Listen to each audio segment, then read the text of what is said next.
So, guys, South Africa take on Australia in what is expected to be a mouth-watering clash between two rival teams. And the T20 series is going to be first up, and it's going to be in Durban. So we are all excited to obviously see what the teams can bring and what's going to be happening at this particular in this particular series. Who is going to get their opportunities? Who's going to be the players that are going to be selected, which youngsters are going to get their debuts, etc. So this is going to be a very mouth-watering clash that a lot of us, I think, are going to be very, very excited for. And on today's show, we're going to be previewing this particular first T20I, and we're back with the preview and review shows between South Africa and Australia. But before we get going, before we get started, there's a couple of things that I please like you guys to do. First and foremost, I would like you guys to please subscribe to this channel and click that notification bell for all future videos. It's very important that you guys do so. We are on the road to 4,000 subscribers, so please go ahead and do so right away.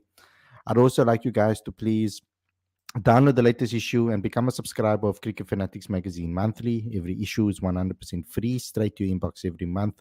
The link is on the screen right now, as well as in the description. And if you want to show your support for Cricket Fanatics magazine and everything that we do here, please become a patron today. This is what keeps us going. This is what keeps us moving. So become a patron today. The link is on the screen as well as in the description. Don't forget to smash that like button, also and comment and share. And go to cricketfanaticsmag.com for all your regular updates. So without further ado, let's get straight into today's video. It's a jam-packed show.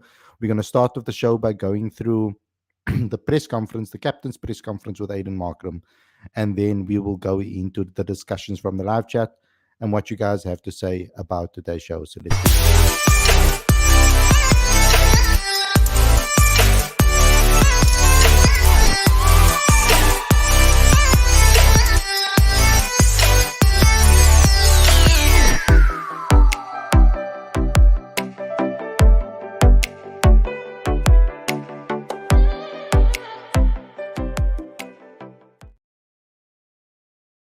A very good evening and welcome to Cricket Fanatics magazine. This is your daily show and your preview show. I'm your host Khalid Moeedin, and this is the show where we talk about all the major talking points in South African cricket, but as well as preview the first T20I between South Africa and Australia. So there is some breaking news that I just want to share with you guys.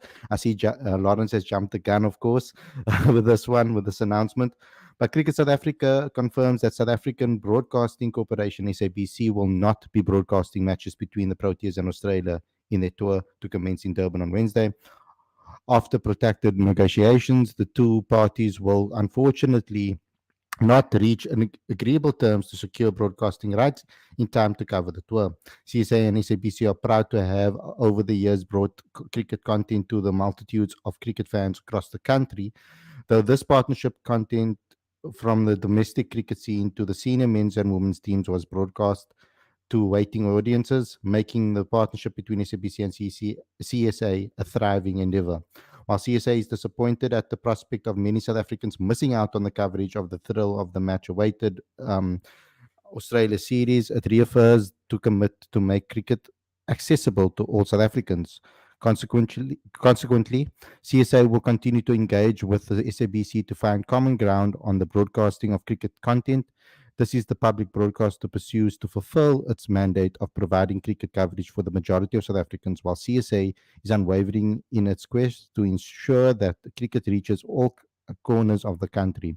It is a symbiosis that binds the two organizations together, with CSA and the SABC partnership having provided mutually beneficial value in the past. CSA believes that it is the interest of both parties, stakeholders, that such a partnership be maintained into the future. So the only place that you guys can probably watch it is on DSTV. Unfortunately, that is where you guys are going to be watching it, and you have to obviously pay for subscription over there for the opportunity for you guys to obviously do that and talk to them, etc. There's also been I think it is I don't know what exactly it is, but there was a sponsorship as well that was recently also announced, as Ibrahim Yusuf Omar says in the comment section over here. that there was a sponsorship with Amul, an Indian food company, is done. I don't think it is a title sponsor or naming sponsor for the Proteas exactly, but there was a sponsorship reached between the two with regards to that. But okay, let's get into the main thing. It is a bit disappointing that not all South Africans can watch this the first game of this new season, and a massive clash like SABC, of course. A massive clash like the Australia series would have been great on SABC to continuously spread the game amongst in all corners of South Africa, because there's a large group of people that don't get to watch cricket in South Africa because SuperSport own the rights to it. So SABC would have been they've always come through with regards to getting the sport out there to as many South Africans as possible. So it is a bit unfortunate that this won't be happening, and then that this particular series won't be streamed, of course. Um, Lawrence, I can't say that live on YouTube, that last comment of yours. But you can contact Lawrence if you want to know more information about that exactly. But let's get into this show. And I'm going to start off with the press conference because it's the captain's press conference. And I'm hoping that it will give us some insight into the game, maybe some starters, etc. And who will probably get the nod in these particular fixtures. I like to watch the press conferences with you guys live so that we can react to it together. So that I don't jump the gun over here and start watching it before you, and then it gets a bit boring. So I've started. I think I'm going to start with obviously with the Aiden Markram press conference over here. I think it's important that we all watch this together. Let's see what Aiden had to say in his captain's presser. I hope that he does reveal some things that maybe gives us some insight into the team and who they might be selecting. So let's hear this. For today's press conference ahead of the first KSC T20 International between South Africa and Australia, which will of course be played tomorrow here at Hollywood Bets Kingsmead Stadium in Durban. Joining us today, we do have Proteas T20 captain Aiden Markram.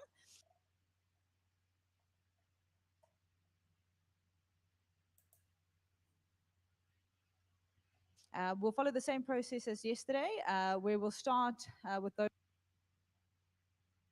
online. So please do indicate by raising your hand if you have a question, and then we'll take a couple of questions from the floor. So to those online, who would like to ask the first question? Okay, Nathan and then Talford.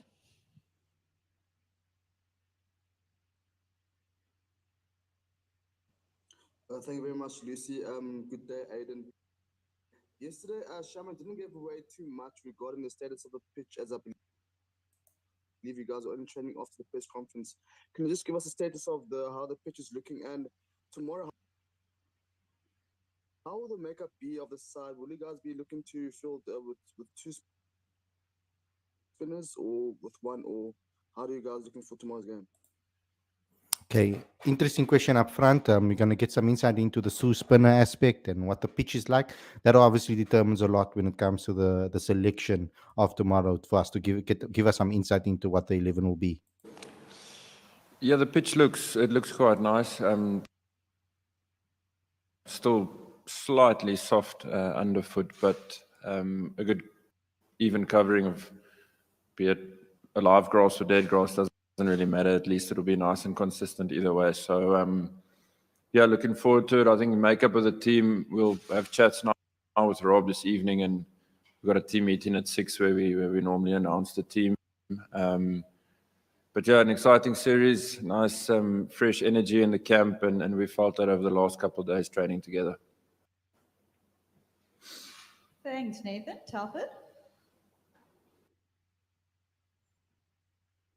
Thanks, Lucy. How's it, Aiden? You've come a long way as a captain since you had a go against India all those years ago.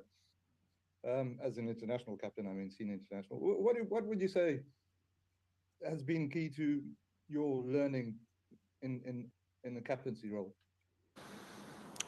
Yeah, look, that series against India, it was I think one of my first ODI series, if not the first one. So in terms of experience, obviously didn't have anything under the belt and was still pretty young. So It was tough then against an incredibly good opposition. But I think over the years, you rub shoulders with great leaders, with great coaches that sort of help you realize the type of leader you want to become. And then naturally playing a bit more cricket and getting that extra bit of experience out in the middle definitely helps you to be a little bit more calmer and things like that out in the middle. So a combination of a few things, I would suppose.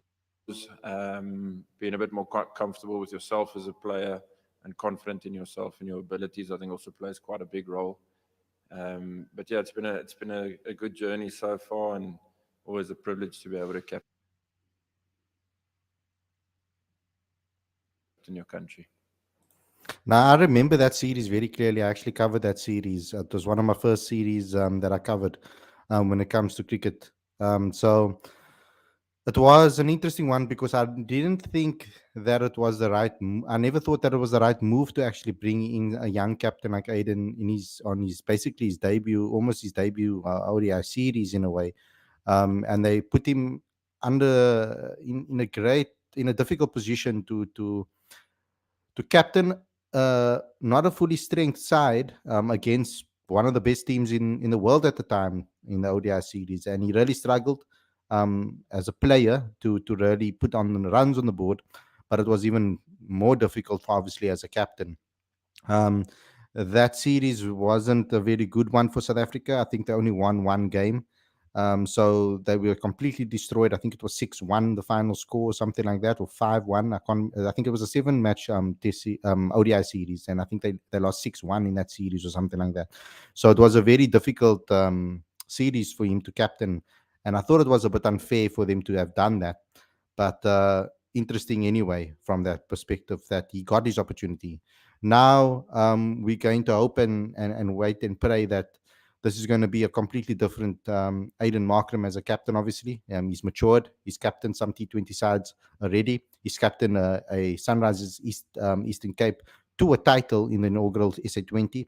And also he's had his first stint as a captain in the IPL for Sunrisers Hyderabad. So I'm hoping that he's going to take that confidence into this particular series, and we're going to see a different type of captain than we've seen in the past. So let's continue this press conference and see what else Aiden has to say. Thanks, Telford. We're going to go Ken.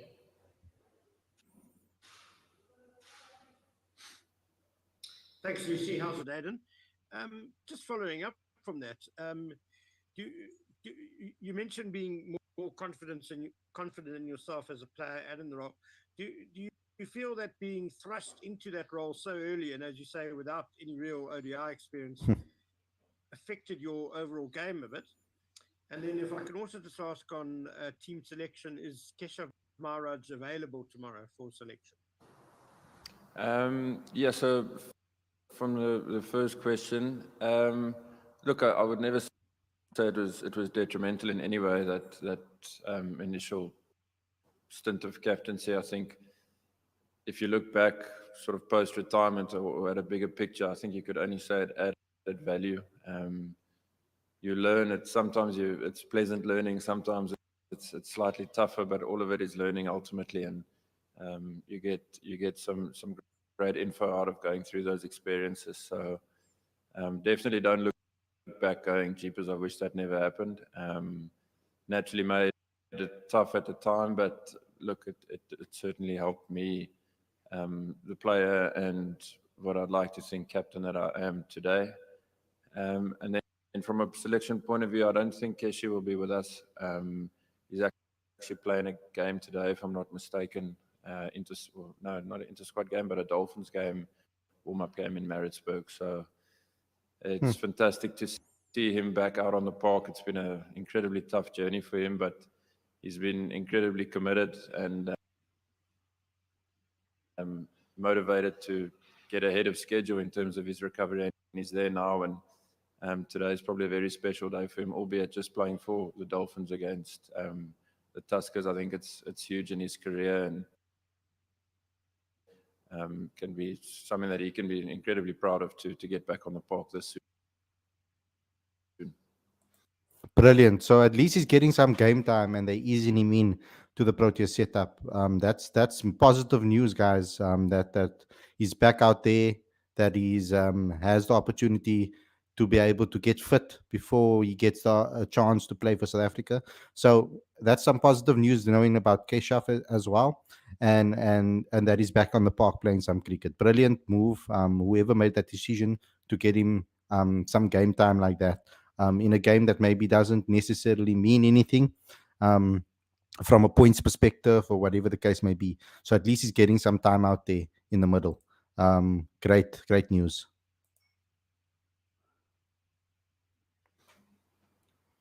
Thanks, Ken, for those. Then Heinz. Hi, Aiden. Aiden, we see Australia have confirmed quite a few debutants. I'm just wondering what you can tell us in terms of who might be getting their first cap and also who will be keeping wickets. Yeah, so we've not finalized our team completely. Like I mentioned earlier, we're going to have our team meeting at 6 this evening, and if there are debutants, make it a special ceremony for them to ultimately remember it for the rest of their lives. But keeping wicket, I think the first up will be Tristan. So he's been working really hard the last couple of weeks. We've had training camps for the ODI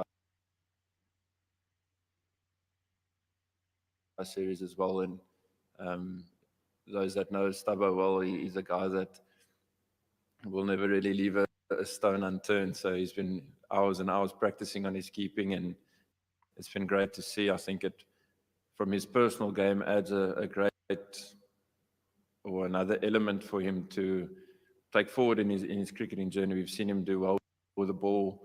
Obviously, we all know what he can do with the bat, and now all of a sudden he's got the gloves. So a real all dimension player. I think that's what it's called. So yeah, he'll be taking the gloves for us tomorrow.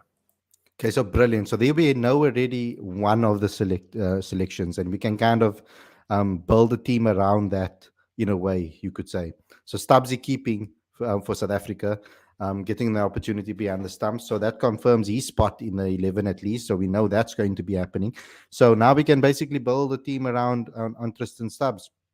The position that he's going to bat is going to be interesting. Where in that top 6, top 7 is he going to bat?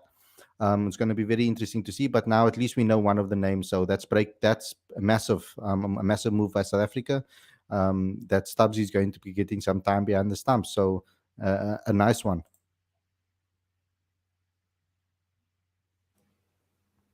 There's something about mom's touch. It makes cough, headache, and blocked nose go poof. And then, of course, It's there's not a my touch. It's Vicks Vapor Rub. It's camphor relieves cough, menthol eases nasal congestion, eucalyptus oils. Mute that quickly. Sorry, guys. YouTube and ads. Next time, maybe I won't monetize the video, so that we can get a clean video when we're doing it live and streaming from YouTube. So yeah, it's unmute now. Thanks, Heinz. Hi, I hope you're well.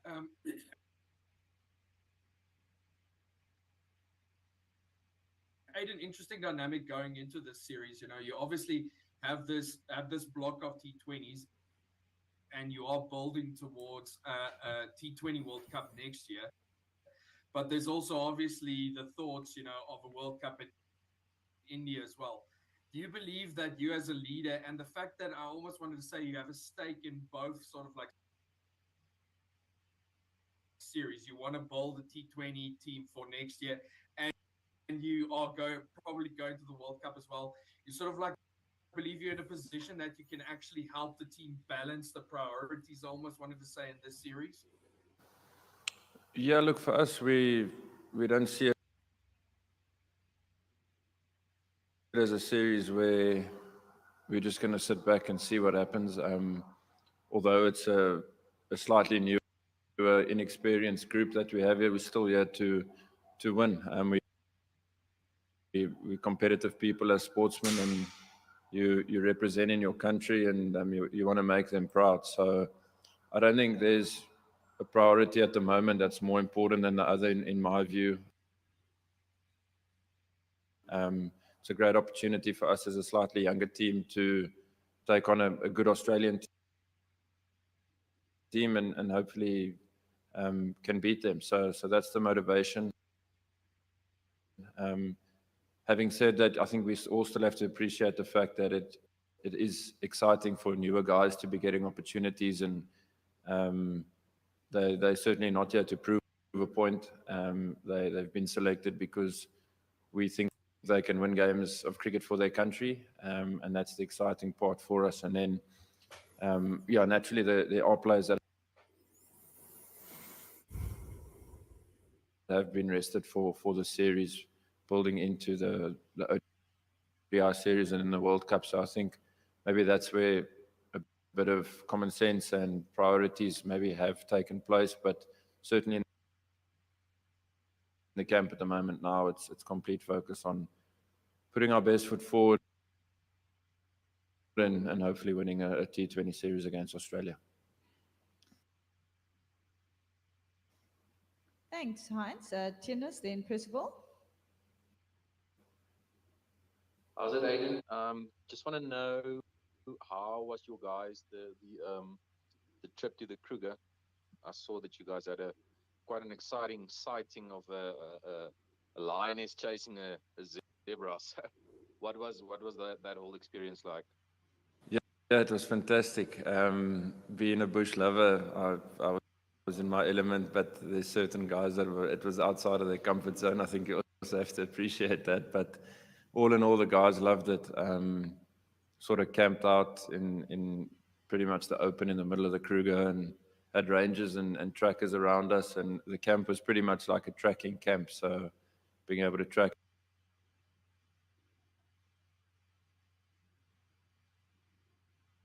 animals, follow animals, go on bushwalks, things like that, which is quite a rare thing to be able to do in the middle of the Kruger. So the boys loved it. They were nerve-wracking times.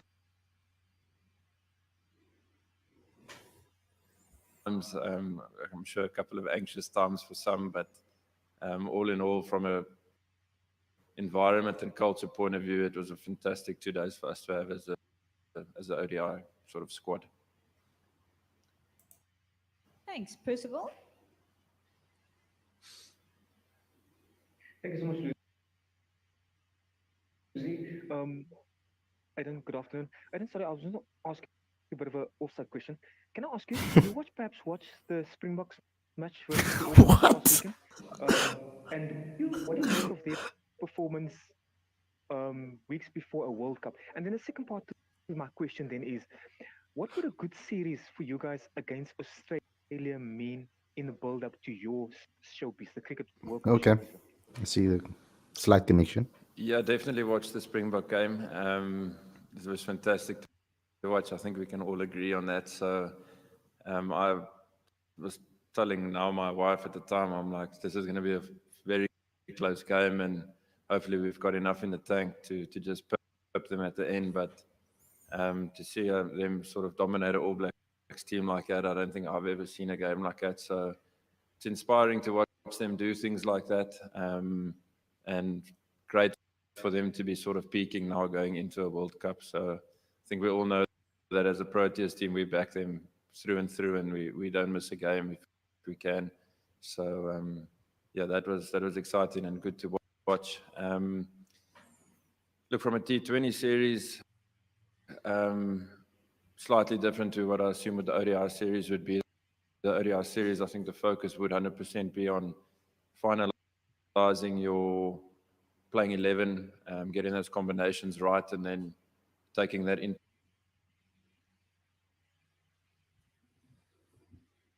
the World Cup and taking momentum into a World Cup. So certainly an important series for us in terms of the ODI. T20, it's for us to have a newer team, a slightly inexperienced team, like I said, but for us to still have that mindset to compete and win. Like I said, we've picked guys here that we believe can win games of South Africa if it's going to be their first game, or a 60th or 70 game for someone. That's what we're driving. We, like I said, will still appreciate the fact that it is going to be an experienced team, so there might be errors made on the night, but we're not too worried about those errors. It's the mindset that we're trying to challenge as a T20 team, that regardless of how much cricket you've played and where you've played, you're here to, because you can win games of cricket for South Africa, and get that bit of fire in the belly going and give it our best crack, and hopefully it's enough on the night. Thanks. We're going to take the last couple from online before we open to the floor. So we're going to go Chad and then Nathan. How's it, Ed? Afternoon. I just looked at your record, and I think, if I'm not mistaken, you've only played Australia in the T20 once, which was in the World Cup in the UAE a few years ago. Just how much has your game improved since then? Are you looking forward to getting a crack against an Australia side in a series? And just on that day, I think there was a batting collapse, and you top scored with 40. How much has the team grown since then as well, especially in the format? Yeah, I think that the T20 World Cup was a great World Cup for us, and as a team, we've come quite far. We've been doing pretty well in white ball cricket. Winning a series in England, T20 series in England, I think it was, is quite a big feat as well, because we all know their white ball capabilities. And yeah, I think, look, you ultimately, if you're batting in the middle order, your role is not always the same every game, and you're basically trying to just work out what the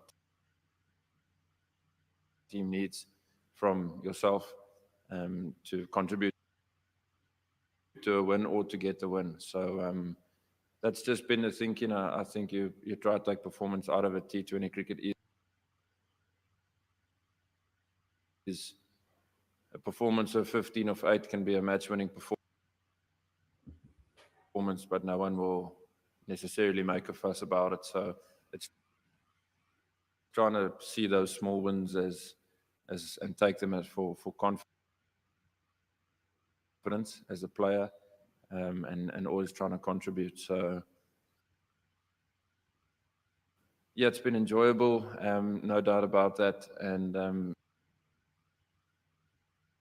yeah, I think as a white ball group, ODIs and T20s, the Proteas are in a good space and in a very healthy environment at the moment. Yeah, that World Cup, it was a much better World Cup, that UAE one, than that the last one that we played in. I think we only lost to Australia. We went on to win the rest of our games. And we still didn't make the final. So it was something that was quite interesting from that perspective of the way that the World Cup, we set up those T20 World Cups. In the last one, we all know what happened. We saw my stream, my review show, after we lost to Pakistan. First and foremost, I was very irritated because I thought that we didn't pitch on the day. We looked lackluster. We didn't look like we pitched for the day. We almost took it for granted, because we knew that we just needed to beat the Netherlands and then go through to the semis.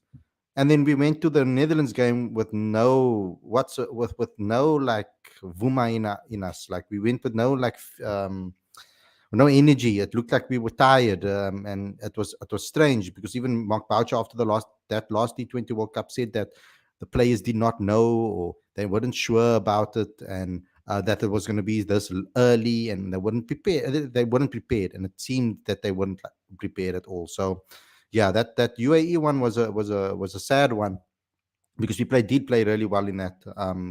We won 4 out of 5, and we still didn't qualify in that match. So it was a bit of a shocker for us. It was by net run rate, as actually, that we didn't qualify. So it was a bit of a sad one for all of us.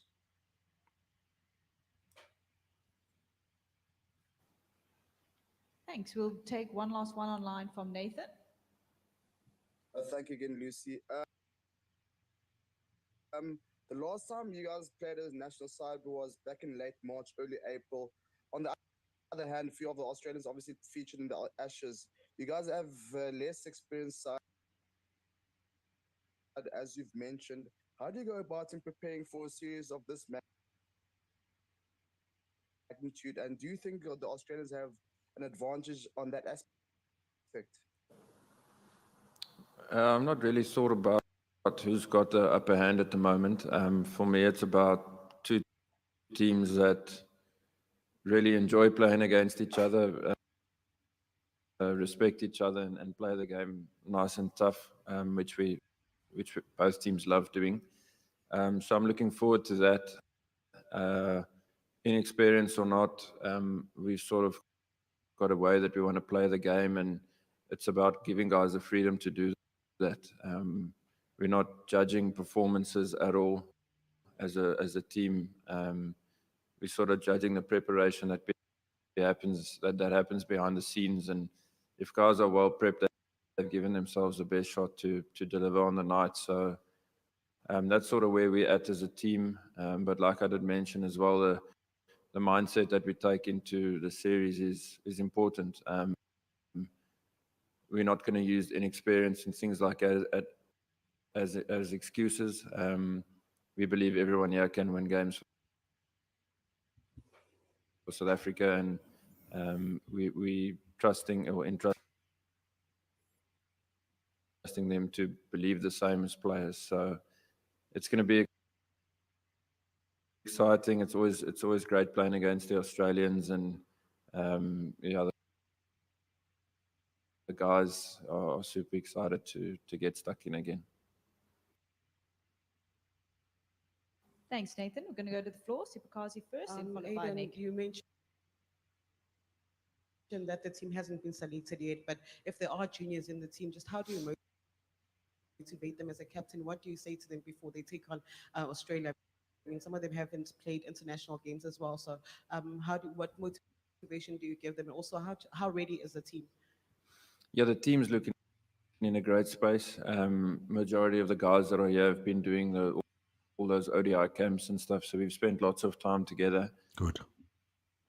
In terms of motivating a guy that's potentially playing his first game, I don't think you can motivate them more than just sort of picking them and getting them involved in the game. I think they're going to be chomping at the bit to get going. No doubt there's going to be nerves and things like that, but it's all part of the experience for them, and it's to encourage them to back what got them here. So keep doing that. Don't feel like you have to be a different player now because you're playing for South Africa or at international level. They've been selected because they've done things well over a period of time, and they just need to try to do those things as best as they can here, and we'll encourage that fully for them. Just quickly, Aiden, how do you guys approach a series like this? 5 days, 3 matches in the same venue, potentially on the same strip. Does that change your approach at all, given that you guys it's so intense and also in the same place? Yeah, it's a quick series, so I think the importance of starting well is quite, or we certainly focusing on that. If you can get ahead of the series early on, obviously that would be ideal. But you will have to assess conditions and things like that. I'm still not 100% sure how the wicket's going to play just yet. So we're going to have to assess very quickly tomorrow. And if we feel like we've got the team for it, that'll be great. If not, then we can obviously make changes going forward. So it happens quickly. It's about putting the bad things behind you, and focusing on what you've done well, and taking that into the next game, which will be basically a night after. Yeah. Great. That concludes. Okay, so that concludes it. I think it's pretty great that we're playing on the same venue, because I think that way if we do make mistakes or we don't play at the ability that we think we're going to that we can in the beginning, then what can happen is that we'll learn from every single game that we play. That's the main thing that we want to achieve. We want to be able to take as much learnings from this particular T20 series. We got a World Cup next year, so we're hoping that we can be the best that we can with regards to that, because ultimately Durban's going to be a very tricky surface. We heard that it's quite spongy at the moment, so I'm thinking that two spinners is probably going to be what we're going to be going with in this particular series and in this particular opener. Let me see what some of you guys have had to say in the live chat. Lauren saying most likely a top 6 tomorrow. I won't have a top 3 of Riza, Bavuma, and Rasi personally. Lacks firepower, he says. And that was about the T20 World Cup a little bit earlier. So I'm going to bring a guest on with me right now to discuss maybe some of the teams, and I want to get his thoughts as well of the presser, and also about what he thinks about the 11 and how you would approach this particular the series when it comes to selection. We're obviously going to probably see majority of the people get opportunities. There's 3 games obviously to switch teams around, but we got Werner with us. Welcome to the show, brother. Good to see you again. We're back with the preview shows, etc., and back into live cricket again. How you doing, bro? And what do you think of the press conference first and foremost? Hi Khalid, I'm okay, man. Yeah, the press conference was good. I think Aiden looks pretty confident and relaxed. I guess going to the Kruger helped. I know he does enjoy the bush a lot, and he even got married in the bushveld. So I'm sure he's pretty relaxed. Looking forward to the series. I'm looking forward to the series. It should be a good one. Looking forward to the debutants possibly coming up. I'm sure we'll see all of them getting a crack, or at least most of them getting a go throughout the series. So looking forward to it. Mm-hmm. And obviously the main aspect or the main talking point in this whole press conference for me personally was the fact that Stubbs will play as a wicketkeeper. Yeah. That's something that we've been speaking about for quite some time on the channel, saying that maybe he should get an opportunity as a wicketkeeper, as a backup wicketkeeper, perhaps for Quinny in these matches. So now we're going to see it happening. Do you think that him being selected as wicketkeeper perhaps means that Donovan Ferreira might not get an opportunity, or are you hoping that maybe both of them play in this particular opening match? Give me your thoughts on Stubbsy and that scenario first and foremost. Yeah, I look forward to seeing his keeping. I know he's been working very hard on it, and but they did say, or Rob Walter did say a week ago also, that they'll give they'll swap they'll swap the wicket keeping duties between him and Donovan, potentially even Britsky. So it'll be interesting to see if they give all 3 opportunities, or they give Stubbs 2 games, give Donovan Ferreira 1 game to keep. Something along those lines. I do expect to see Donovan play in any case, whether he keeps or not. It'll be interesting because I think it's a I wouldn't have made a call of playing both or picking both Bavuma and Rasi back into the T20 lineup necessarily at this stage. I don't think they've done anything in particular to make their way back in after being left out, apart from us resting some players. So if it were me, I would probably give the new guys a shot ahead of them. But I do see us probably playing both in the opener. Mm-hmm. So, guys, for the people that don't know, of course, that haven't been watching our shows this week, maybe I should just pop it up for you guys again, the squad. And then, Werner, let's just talk about who we want to see start tomorrow. I'll give maybe one name, you can give a name, and we can alternate. But when I look at this particular team, guys, we've obviously got Aiden Markram, Temba Bavuma, Matthew Bretsky, Deva Previs, Gerald Kutsia, Donovan Ferreira, Bjorn Fortuin, Riza Hendricks, Marco Jansen, Sisanda Magala, Keshav Maharaj, Lungi Ngidi, Tebre Shamsi, Tristan Stubbs, Lazard Williams, Rassi van der Dussen. I would have said Tristan Stubbs first, but we already know he's going to be selected. So next for me in this first game, probably Werner, I would like to probably see majority of the newer guys get an opportunity in the opening game, so that we can maybe assess where they're at. Put them under pressure, give them that first game to see, and then start to try and build the balance in the next two games after that. For me, I'm going to pick one name that I want to see play definitely, and that is Deva Brevis. I want to see what he can do. Throw him in there, and it will be interesting where they would want to select him in the side.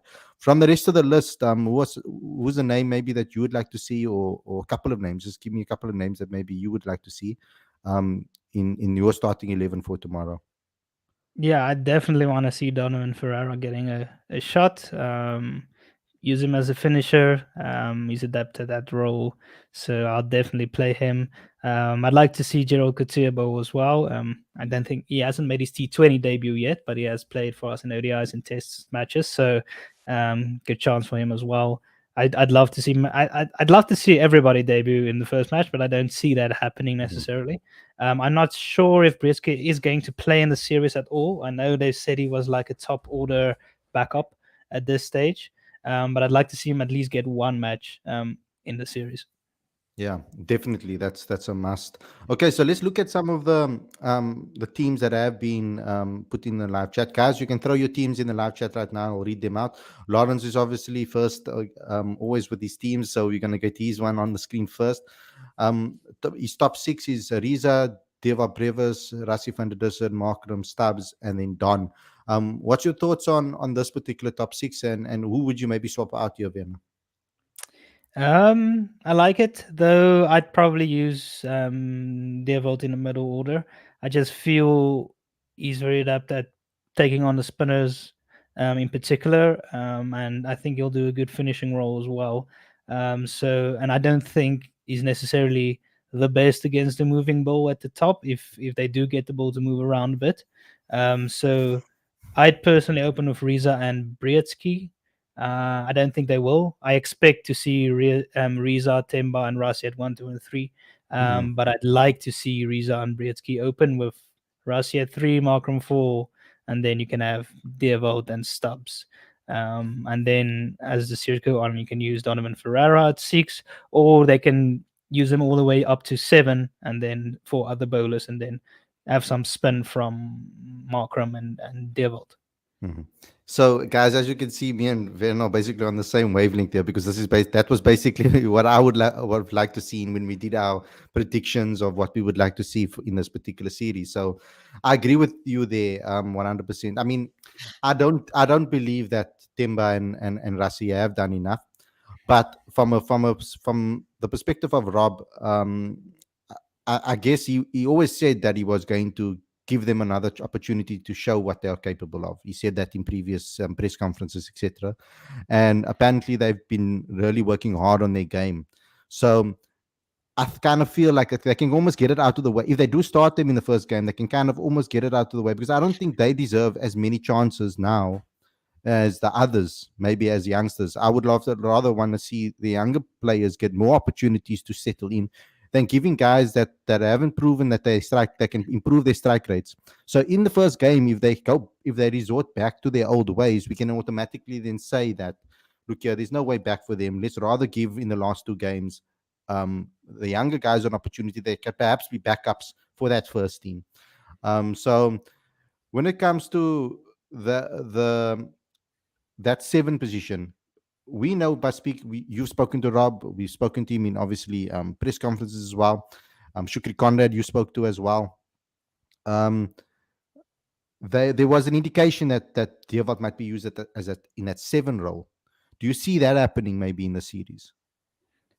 I think if they're gonna play him in the ODIs that they did pick him for, then he will probably play at 7. I think it might be slightly different in the T20s. He'll still be in middle order, I believe, but maybe slightly up, maybe around number 5, possibly 6. I don't think they'll leave him quite up to 7, just because T20s is such a short game, especially if we get off to a good start.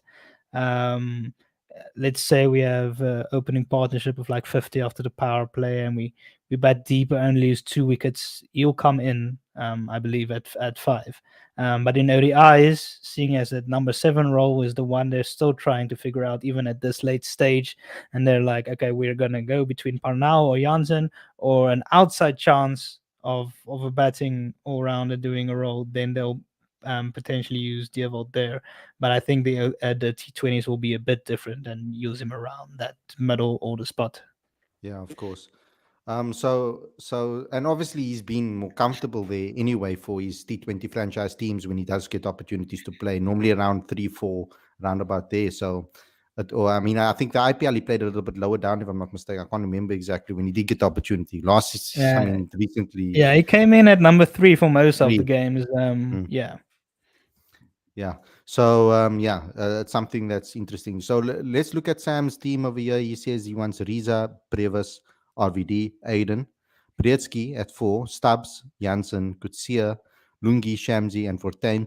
Based on what you heard in the press conference, are you going to assume that they're going to go with 2 spinners in this?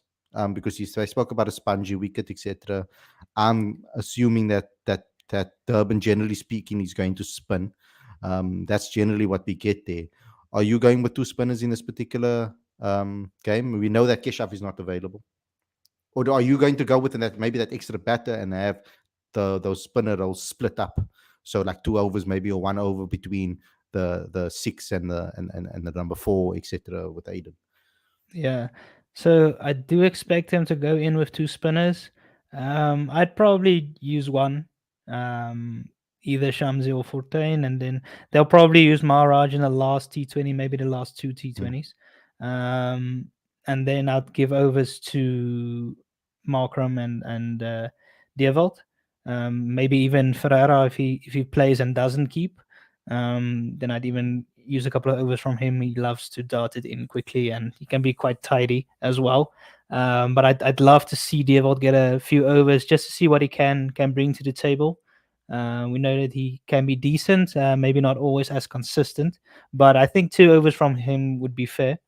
So I wouldn't necessarily think it would be required to use 2 spinners and then Aiden and Dievold as bowling options. But I can see them going for 2. They do generally enjoy playing Shamsi and Keshav, or Shamsi and Fortain, that duo option throughout the middle overs. Mm-hmm. Now he's got Janssen in there, obviously at 7. Do you think that we still need to find that slot? Because for the World Cup, I think that's still a position that is up for grabs in a way. I think this series should be able to give us some insight into who can maybe play in that particular role. Which players do you think that Rob is looking at when it comes to that number 7 role? Who's shooting out for that extra spot in that World Cup 15? Yeah, it's a tricky one, obviously, because this is T20s, and in T20s, I would go different than I would in ODIs. Yeah. In T20s, I think you can get away with a guy at number 7 who can give you a couple of overs and then another couple of overs with Aiden. You don't have to have a out-and-out bowler who can give you 4 overs necessarily. So I would play someone like a Donovan Ferreira or Tristan Stubbs in that slot.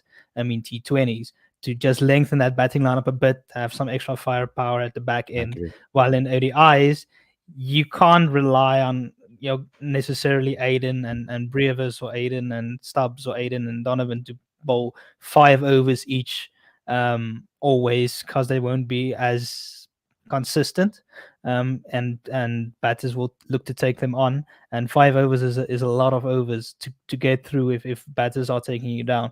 So in ODIs, I'd probably err on the side of going a bit more conservative, going with the bowling all-rounder, seeing as we don't have an out-and-out all-rounder at this stage. So then you'd probably look at Janssen or Parnau. Maybe Devo does something magical in this T20 series and somehow makes his way into the World Cup. But it would be very harsh on the other guys who've been playing a long time. And then the question will pop up, okay, so who's going to be left out to fit in Devo and then use him at another 7 slot and then risk having him bowl 5 overs or whatever it may be in the World Cup. Is a big ask from a young guy coming in, especially when he's not being used with his bowling is not being used as much by any teams apart from the Titans. The Titans have used him quite a bit, but he hasn't really bowled much in the IPL. He bowled like a couple of overs. Did get Virat Kohli luckily through a lucky wicket that wasn't really out, and Just give it he to you, man. didn't. Yeah, and he didn't bowl. He didn't bowl in the Major League Cricket. I don't think he really bowled in the CPL. So it's a big ask. Obviously, bowled in the SAA series, and he did decently. And I'm sure they will check out how he does go. But it will be a big ask. Yeah, because he spoke a lot about when we spoke to him at the SA20. He spoke a lot about how he was trying to learn from Rashid Khan and ask him a lot of questions and etc. about the bowling. So he's been what I've liked about it is that he's been exposed to a lot of great spinners as well. You know, people that he can really learn from and speak to. So that's a good thing for him for that side of his game, because it gives us options to play him kind of anywhere in that top 7 in a way. I mean, in T20, I agree with you. You don't want to necessarily have him at 7 where he's kind of wasted, and you don't get that that X factor side of him where he can just come out and murder a couple of balls. You know, you want to. Sometimes you need him there to come in, and maybe if we have those slower guys at the top, he can maybe push that game on. So it'll be interesting to see what they do and how they line up tomorrow. I have to ask you one more question. I mean, we are going to go deeper into the ODIs teams and what the thought processes are when we do our ODI previews for this Australia series. So I would love you to come back on then, Werner, so we can have a deeper discussion leading into the World Cup. But there's a guy over here that I think it's an opportunity, a massive opportunity for him to maybe fall into the good graces of a manager of a coach that hasn't necessarily backed him so far in international cricket. And that's Lungi Ngidi. A big series for him. What are you expecting from him? Do you hope that he does get an opportunity in the series to maybe prove to Rob that he is someone that can be on that plane, maybe in a T20 World Cup? I'm not talking about ODIs now, but in the future in a T20 World Cup again, or be back in that T20 side. Yeah, yeah. So I definitely do. I think Lungi has, it's been a tough time for him with injuries and then being in and out of the teams. Obviously, he's been left out of the Test squad, the last one. But he's still an extremely good bowler. Probably still has the best slower ball in the squad that we have. I still think he's a good wicket taker. He might be expensive from time to time, especially at the back end. He doesn't always execute that well, but he's a definite wicket taker. If you go and look at his strike rate, he tends to take wickets, and wickets in any format of the game is good currency. And I would back him to come good. He's very experienced. He travels all around the world, even if it means he stays out of match day 11s and spends time in the nets, gets to talk to all the guys. He's perfected that slower ball, as I said, that dipping slower ball, that same type of one that Dwayne Bravo uses very effectively. So I'd back Lungi to come good. I would want to see him play throughout the series, lead the attack in the absence of KG and Anas. So I'd love to see him get plenty of matches. Yeah. So finally, I just want to ask you last question before we end the show, and that's on Australia. We are getting a vibe from the press conference, etc., and from the Australian camp that there's going to be quite a few newbies on display. They're particularly talking about a fast bowler that has never played for domestic cricket really, or never played any cricket for Australia before. So what's your thoughts on Australia? Do you think they're going to be a good test for South Africa, this particular Australia unit? Do you think that's going to be a good test for South Africa, and what do you expect from them tomorrow? Yeah, I do think it's gonna be a good test. Obviously, with a bunch of new guys, it's not always easy to tell. But guys like Matt Short has been setting all the lights in the Big Bash League and in the 100. He's been doing very well at the top of the order. I think he's an upgrade over the form that Aaron Finch was in before he retired. So I don't think that weakens his team at all. He's also a handy spinner, so I think he's a good upgrade. Spencer Johnson, fast left-handed bowler, also did very well in the 100. Yeah, was the 100. And he looks a very promising prospect, similar to, in the similar vein kind of Mitchell Stark, Mitchell Johnson. His surname is Johnson, so that bodes well for them. And I think the other one is Aaron Hardy. I haven't seen too much of him, but I'm sure any player that gets called up to Australia is there for a reason, and I expect them to really put the good foot forward. Obviously, the debutants are chomping at the bit to put in big performances, especially if they think that some of these guys that are injured might have a repeat of their injuries or might not end up recovering for the World Cup, even though they are expecting them to. Then this series could be very big for them. They might just sneak their way into the World Cup squad. So everything to play for them.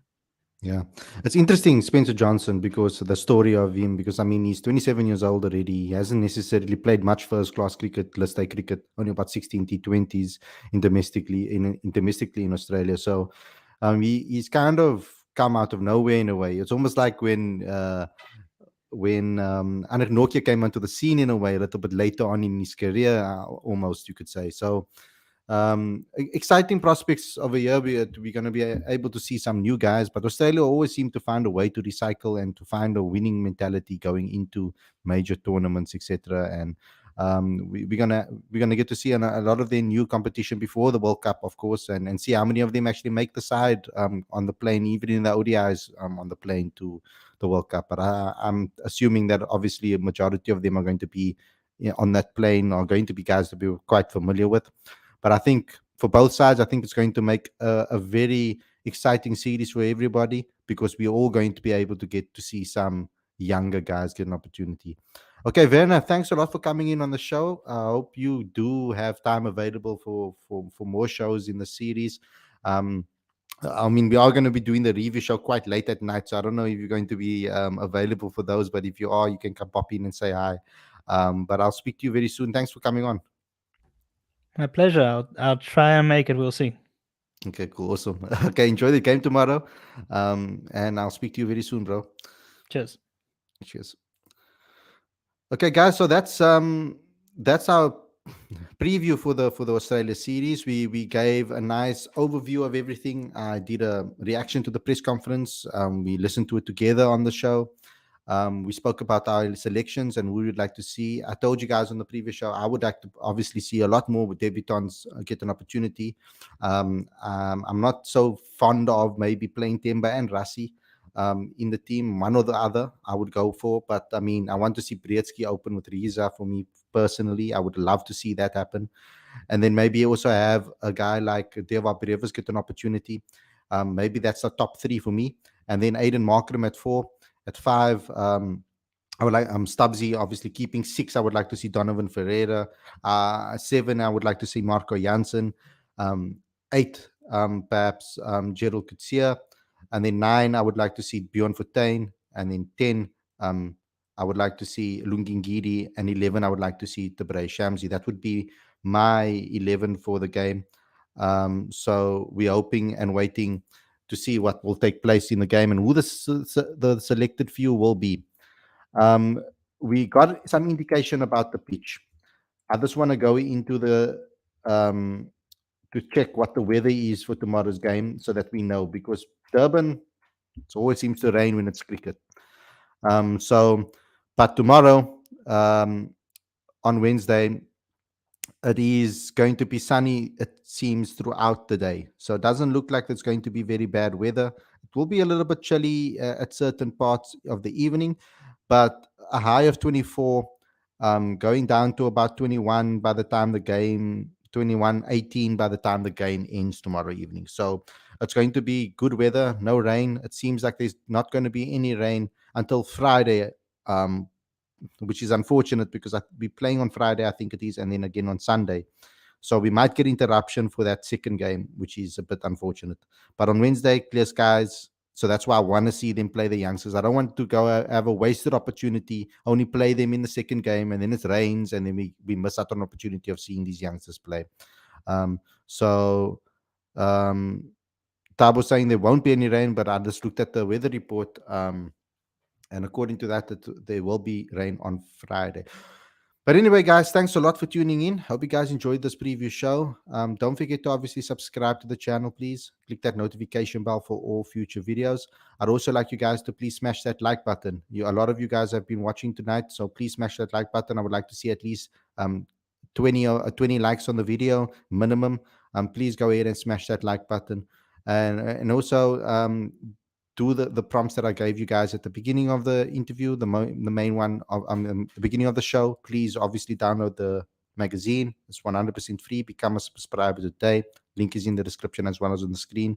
You can support us as well as a channel to continue doing what we are doing here at Cricket Fanatics Magazine by becoming a patron today. The link is on the screen as well as in the description. And keep up to date on the reports and the press conference pieces, etc. on cricketfanaticsmag.com. So thanks a lot for watching, everybody. I hope you guys enjoyed this episode. Don't forget to leave your 11s and your comments in the comment section as well below after this video ends. Thanks a lot for watching, everybody. I'll see you guys again tomorrow evening after the show, a late night stream for you guys directly after the game. And I hope you guys all attend. Straight and fresh from the match. To all of you guys out there, thanks a lot for tuning in and supporting us here at Cricket Fanatics Magazine for our first preview show ahead of the Australia series. I'll see you guys again tomorrow for the review show. Take care, everybody. And of course, enjoy the rest of your evening. And good luck to the Proteas. Let's get ourselves a victory. Peace out.